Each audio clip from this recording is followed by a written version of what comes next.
കുതന്ത്ര ശിരോമണികൾ എവിടുന്നാണ് അവർ വരുന്നത്? അവരുടെ വേഷത്തിൻ്റെയും ഭാഷയുടെയും പ്രത്യേകതകൾ എന്തൊക്കെയാണ്? അവരുടെ ആചാരങ്ങളെക്കുറിച്ച് എന്തെങ്കിലും അറിവുണ്ടോ? പുതിയ വല്ല അറിവും ഈ കാര്യത്തിൽ കിട്ടിയിട്ടുണ്ടോ? പ്രസാദ്, അറിയാൻ കഴിഞ്ഞത് ഇവരുടെ കാട്ടുഭാഷയും, അതായത് പൊട്ടാടി വിഭാഗത്തിൽപ്പെട്ട ഒരു ബ്ലുക്കൂലി എന്നറിയപ്പെടുന്ന ആദിവാസി വിഭാഗമാണ് ഇത് എന്നാണ് അറിയാൻ കഴിഞ്ഞത്. അവരുടെ കൂലിഞ്ചാലി എന്ന ഭാഷയും അതുപോലെ തന്നെ മലയാളവും സംസാരിക്കുന്ന ആളുകൾ തന്നെയാണ്. ഇവർക്ക് മലയാളം നന്നായിട്ട് ഇവരുടേതായിട്ടുള്ള രീതിയിൽ സംസാരിക്കാൻ പറ്റും എന്നാണ് ഇവിടെ അറിഞ്ഞത്. കുതന്ത്ര ശിരോമണികളോട് ചാനലിന് വേണ്ടി ഒന്ന് സംസാരിക്കാൻ അവരോട് ഒന്ന് ആവശ്യപ്പെടുമോ? പ്രസാദ്, അവർ ഇവിടെ തന്നെയുണ്ട്. വളരെ അവശ്യ നിലയിലാണ് അവർ ഇപ്പോൾ ഉള്ളത്. അവർക്ക് സംസാരിക്കാനോ മറ്റോ ഒന്നിനും സാധ്യമല്ലാത്ത രീതിയിലാണ് ഉള്ളത്. ഏതായാലും നമുക്ക് അവരോട് തന്നെ ഈ കാര്യങ്ങൾ അന്വേഷിക്കാം. എങ്ങനെയാണ് ഇത് സംഭവിച്ചത്? എല്ലാവരും കൂടി തച്ചി ചവിട്ടി ചന്തോച്ചായി, എല്ലാവരും ചന്ദനങ്ങൾ തന്ന് ചന്തോച്ചായി. കാട്ടിക്ക് തിരിച്ചു പോവുക. ഞങ്ങൾ നിൽക്കൂല, ഞങ്ങൾക്ക് വികസനം വേണ്ട, ഞങ്ങൾ പോവും, കാട്ടിക്ക് പോവാ.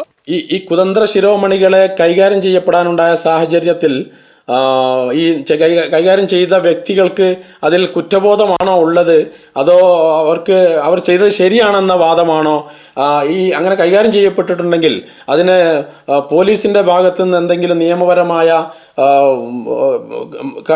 മാർഗങ്ങൾ സ്വീകരിച്ചിട്ടുണ്ടോ? ഈ ആക്ഷൻ കമ്മിറ്റിയുടെ ചെയർമാൻ ഇപ്പോൾ നമ്മോടൊപ്പമുണ്ട്. അദ്ദേഹത്തിൽ നിന്ന് ആരായാം. വളരെ ദുഃഖകരമായ സംഭവമാണ്. നാട്ടിൽ ഇങ്ങനെയുള്ള ആളുകൾ വന്നതിന് ശേഷം അവർക്ക് ഇത്രയും ഒരു അനുഭവം ഉണ്ടാകുന്നത് വളരെയധികം പ്രയാസമുള്ള സംഗതിയാണ്. ഏതായാലും ഈ സംഗതിയിൽ ഞങ്ങൾ വളരെയധികം വിഷമിക്കേണ്ട കാര്യത്തിൽ. ഈ കുതന്ത്ര ശിരോമണികളുടെ വിചിത്രമായൊരു ഭാഷയെ പറ്റി റോഷൻ പറഞ്ഞല്ലോ.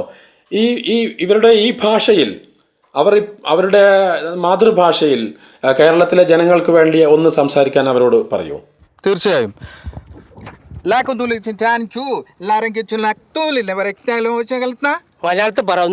മനസ്സിലായിരുന്നില്ല. നിങ്ങൾക്ക് വന്ന അനുഭവങ്ങൾ നിങ്ങളുടെ ഭാഷയിൽ ഒന്ന് പറയാമോ? ഒക്കുടോ ചുള്ളു പൂറിടി ജീമിടി തുങ്കുടോ സീമിടി തുങ്കളാമ്പി ഉങ്കട ഉടു ഇടു കടു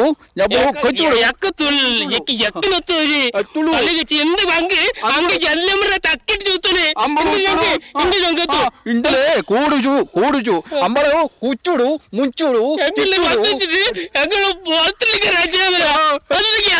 అంతలో కూచి మరిగా నా కూచిండి చాయి ടുക്കുടു ഞങ്ങൾ ജോബിക്ക് കഴിച്ചാ യുള്ളൂട് കൂടെ കഴിച്ചാ. റോഷൻ, അവരോട് അല്പം ശാന്തമായിട്ട് അവരെ വേദനിപ്പിക്കാതെ ശാന്തമായിട്ട് നമ്മളെ കേരളത്തിനെ കുറിച്ച് അവരുടെ അഭിപ്രായങ്ങൾ പറയാൻ ഒന്ന് ആവശ്യപ്പെടും. കേരളത്തെ കുറിച്ച് നിങ്ങളുടെ ഭാഷയിൽ എന്താണ് നിങ്ങൾക്ക് പറയാനുള്ളത്? കോജുള്ളൂ തീ കൊടു ശീലമ ചിങ്കളാറു കോജീപ താലൂക്കു ചിമി ടാങ്കൂരു ചിമ്പൂടു ചിങ്കൂടു എല്ലൂ ചാലിക്ക് ಬಂದ ತಾತ್ಲಿ ಗೊಲೋತಿ ಅಳಾತಿ ಹತ್ತಿರಕ್ಕೆ ಗೊಲೋತಿ ಕಾಚಂಬು ಅಲಾತಿ ಕಾಚಂಬು ಎಕ್ಕಳದು ಎಕ್ಕಳುದು ಹಚ್ಚದು ಹಂಗೆ ಒತ್ತಿ ಸಾತ್ಲಿ ಬತ್ತಲಿ ಎಕ್ಕೆ ತತ್ತಿಗೆ